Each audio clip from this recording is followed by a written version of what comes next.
Écoutez-moi bien. Je suis le général George Patton, Junior, et je vais vous révéler exactement comment j'ai brisé l'échine de l'armée allemande. Avec blindage et audace. 20 tactiques, 20 principes qui ont transformé les chars américains. De simples boîtes de conserve en les armes les plus redoutées d'Europe. Certains, je les ai appris dans le sang.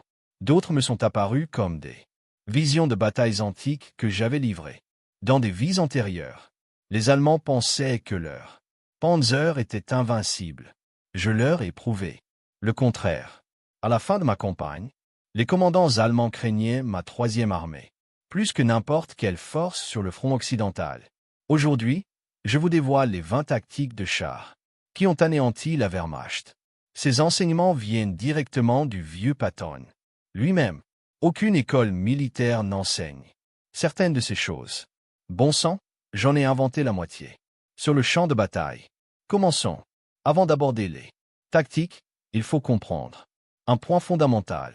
Quand j'ai pris le commandement en Afrique du Nord après le désastre du col de Kasserine, nos hommes ne savaient pas se battre avec des blindés.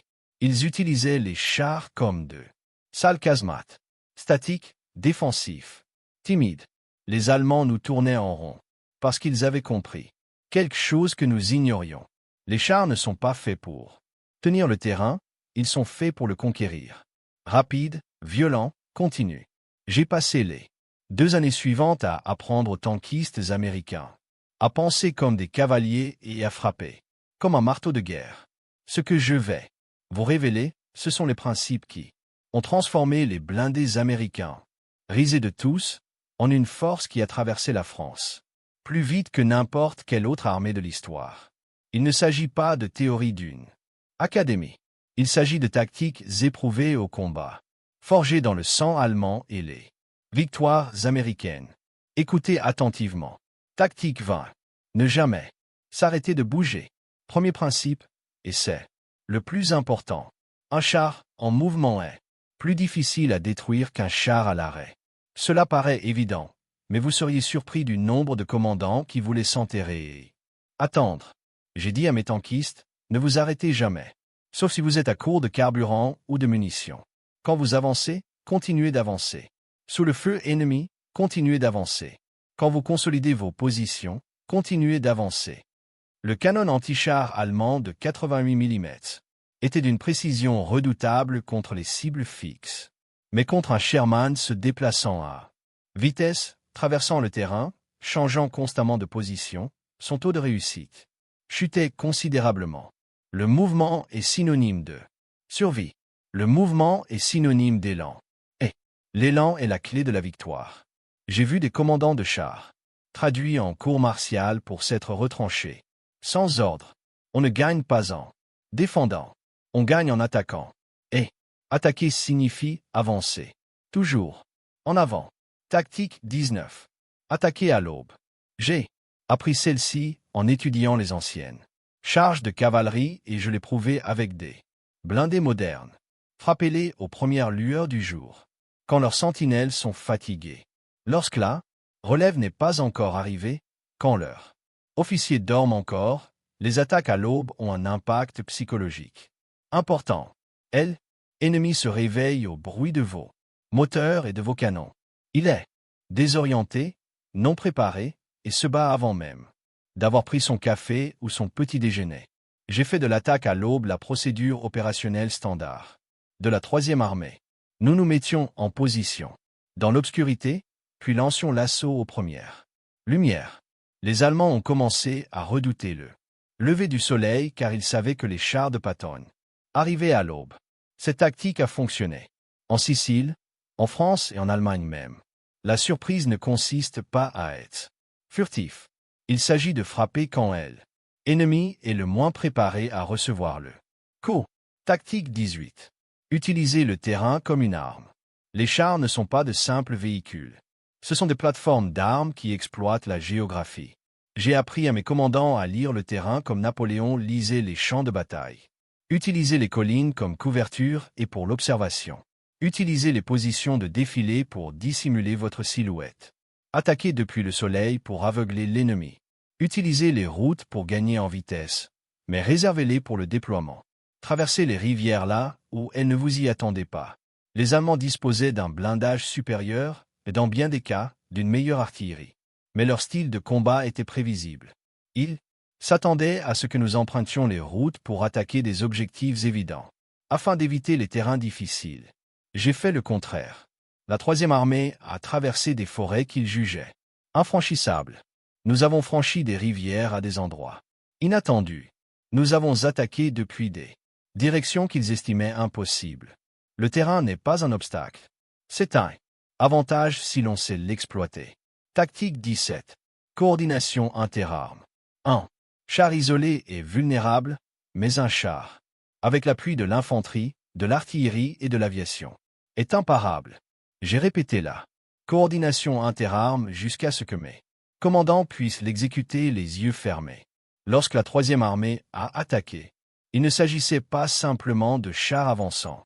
C'était une symphonie coordonnée de destruction. L'artillerie a d'abord affaibli la position.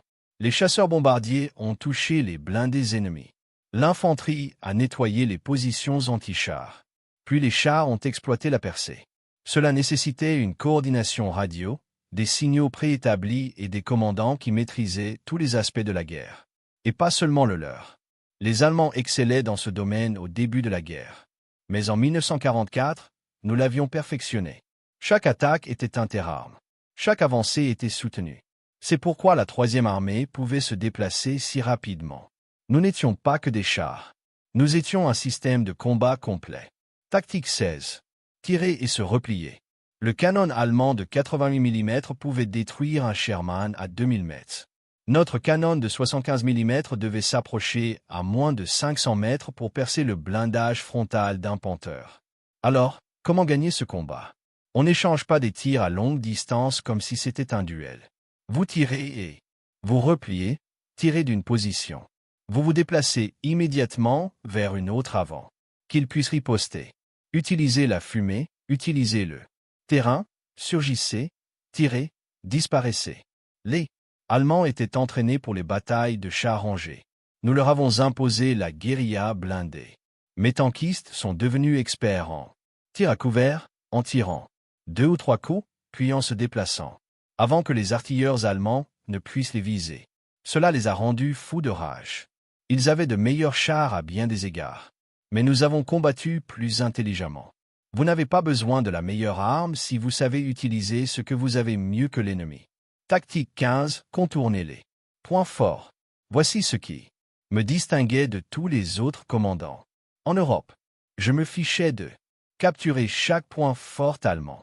Si une ville était lourdement défendue, je la contournais. Si une position était fortifiée, je la contournais et la coupais. Les commandants britanniques et certains commandants américains se tuaient à petit feu face à des défenses préparées. Pas moi. J'ai dit à mes commandants de chars, votre mission est d'atteindre l'objectif, pas de nettoyer chaque position ennemie. Laissez des points forts pour l'infanterie de suivi. Vos blindés restent en mouvement, exploitent les faiblesses de l'ennemi et le déstabilisent. C'est pourquoi la troisième armée a progressé beaucoup plus vite que les autres. Pendant qu'ils se battaient pour chaque ville, j'étais 80 km plus loin, coupant les lignes de ravitaillement et encerclant des divisions allemandes entières. On ne gagne pas en étant méthodique, mais en étant rapide. Tactique 14. Ravitaillement en mouvement. La logistique est essentielle pour gagner des guerres, mais elle peut aussi vous ralentir si vous manquez de créativité. La procédure standard prévoyait d'arrêter l'avancée, d'établir des dépôts de carburant, de ravitailler tous les véhicules, puis de reprendre les opérations. Cela pouvait prendre des heures, voire une journée. J'ai dit, tant pis pour ça. Nous nous ravitaillions en mouvement chaque fois que possible. Les camions roulaient aux côtés des colonnes en mouvement et transféraient du carburant sans s'arrêter. Nous avons capturé des dépôts de carburant allemands et utilisé leur propre essence contre eux. Mais, officiers d'approvisionnement étaient de véritables magiciens. Ils ont maintenu la troisième armée en mouvement alors que toutes les autres armées étaient immobilisées pour faire le plein. Je leur disais, peu importe comment vous vous y prenez, faites simplement avancer mes chars. Ils volaient du carburant aux autres unités. Ils réquisitionnaient des véhicules civils. Ils opéraient avec les dernières réserves d'essence et leur volonté Mais la troisième armée n'a jamais cessé d'avancer longtemps, car nous avons transformé la logistique en une opération mobile et non statique. Tactique 13, opération nocturne. La plupart des armées n'opéraient pas la nuit car c'était difficile et dangereux. J'ai fait de la troisième armée des experts du mouvement nocturne. Pourquoi? Parce que les Allemands ne s'y attendaient pas. Et c'est la seule raison dont on a besoin. Nous avancions la nuit, atteignant des positions que l'ennemi pensait devoir atteindre. Un jour de plus, nous attaquions de nuit, lorsque leurs défenses étaient les plus faibles. Les mouvements nocturnes exigeaient entraînement, discipline et du courage. Mais cela nous donnait un avantage. Les Allemands établissaient des positions défensives, s'attendant à ce que nous attaquions le lendemain matin. Nous serions dans leurs arrières. Avant l'aube, les opérations nocturnes réduisaient également nos pertes dues aux attaques aériennes allemandes et aux tirs d'artillerie à longue portée. L'obscurité était un avantage que j'exploitais. Sans pitié. Ma devise était simple. Elle, ennemi d'or, mais la troisième armée, non. Tactique 12, la stratégie d'enveloppement vertical. J'adorais les opérations aéroportées, même si je commandais des blindés. Pourquoi? Parce que je comprenais que la guerre moderne était tridimensionnelle. Pendant que mes chars attaquaient au sol, je coordonnais avec les forces aéroportées pour larguer des troupes derrière les lignes ennemies, m'emparer des ponts, bloquer les retraites et semer le chaos à l'arrière des Allemands. La combinaison de blindés au sol et d'infanterie aéroportée était dévastatrice. Durant ma traversée de la France, j'ai constamment plaidé pour des largages aéroportés. En amont de ma progression, certains furent approuvés, d'autres non, mais le principe demeura. Penser verticalement, pas seulement horizontalement. Attaquer depuis des directions inattendues. Utiliser toutes les dimensions du terrain. Le champ de bataille. C'est pourquoi j'ai étudié les tactiques de cavalerie antique. Elles maîtrisaient l'enveloppement et la manœuvre. J'ai simplement appliqué ces principes aux technologies modernes. Tactique 11. Reconnaissance en force. Certains commandants envoyaient de petites patrouilles de reconnaissance pour sonder les positions ennemies. Téméraire. Je croyais en la reconnaissance en force. Envoyer une puissance de combat suffisante pour pouvoir exploiter immédiatement toute faille significative découverte. Mes unités de reconnaissance n'étaient pas de simples éclaireurs. C'étaient des équipes interarmes, comprenant chars, infanterie et appui d'artillerie. Si elles décelaient une faiblesse dans les défenses ennemies, elles n'attendaient pas d'ordre. Elles attaquaient immédiatement et demandaient des renforts. C'est ainsi que la troisième armée a trouvé à maintes reprises des brèches dans les lignes allemandes que les autres armées n'avaient pas repérées. Mes unités de reconnaissance étaient des agresseurs, pas des observateurs. Elles recueillaient des renseignements par le combat, et non par une observation prudente. C'était plus risqué, mais plus rapide et plus efficace. Tactique 10, exploiter les succès, et non les plans. C'est là que je divergeais de tous les officiers d'état-major formés à l'académie. Ils voulaient s'en tenir au plan quoi qu'il arrive sur le champ de bataille. J'ai dit à mes commandants, exploitez le succès, où que vous le trouviez, même s'il n'est pas prévu dans le plan.